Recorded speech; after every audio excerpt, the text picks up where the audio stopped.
Hello all இன்னைக்கு booking எங்கேருந்து பார்த்தீங்கன்னா சென்னையிலேருந்து தான். ஃபஸ்ட் டே ஆர்டர் முடிச்சுட்டு வரதுக்கே பார்த்தீங்கன்னா 10 ஆயிடுச்சு. அதுக்கப்புறம் நான் வந்து மருதாணி ரெடி பண்ணிட்டு இருக்கும்போது நம்மளோட ரெகுலர் கஸ்டமரில் ஒருத்தவங்க வந்து 20 பவுடர் கோன்ஸ் கேட்டிருந்தாங்க. அதே ரெடி பண்ணி கொடுத்துட்டு படுக்கிறதுக்கு லேட் நைட் ஆயிடுச்சு. மார்னிங் 3 அலாரம் வச்சு 5 எழுந்து 6 தான் வீட்டிலேருந்தே கிளம்பணும். பிரைட் வீட்டுக்கு போகிறதுக்கே வந்து 10 ஆயிடுச்சு.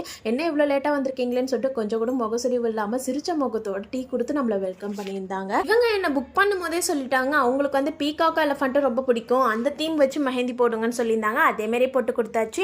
என்னடா கல்யாண வீட்டில் மட்டன் பிரியாணியாக பார்த்தா அது வெஜ் பிரியாணின்னு சொன்னாங்க. அவ்வளோ சூப்பராக இருந்தது. நெக்ஸ்ட் பேக் ஹேண்ட் போட்டுட்டு காலுக்குமே போட்டு முடிச்சுட்டு அவங்களோட சிஸ்டர்ஸ்க்கும் போட்டு முடிச்சா லாஸ்ட்டாக பார்த்தீங்கன்னா அம்மா வேணான்னு சொன்னவங்க அவங்களும் ஒரு கையில் போடுங்கன்னு சொல்லியிருந்தாங்க.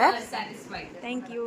உங்களுக்குமா அவ்வளோதான் முடிச்சுட்டு கிளம்புறதுக்கே பார்த்தீங்கன்னா 10 ஆயிடுச்சு. இங்கே வந்து திண்டிவனத்துக்கிட்ட வந்ததுக்கப்புறம் பெட்ரோல் இல்லாமல் ஸ்டாப் ஆயிடுச்சு. எப்படியோ ஒருத்தர் டோக் போட்டுட்டு 30 கிலோமீட்டர் வந்து பாண்டிச்சேரியில் விட்டுட்டு போனார். அதுக்கப்புறம் நாங்கள் பெட்ரோல் போட்டு வீட்டுக்கு வரதுக்கே பார்த்தீங்கன்னா 4 ஆயிடுச்சு.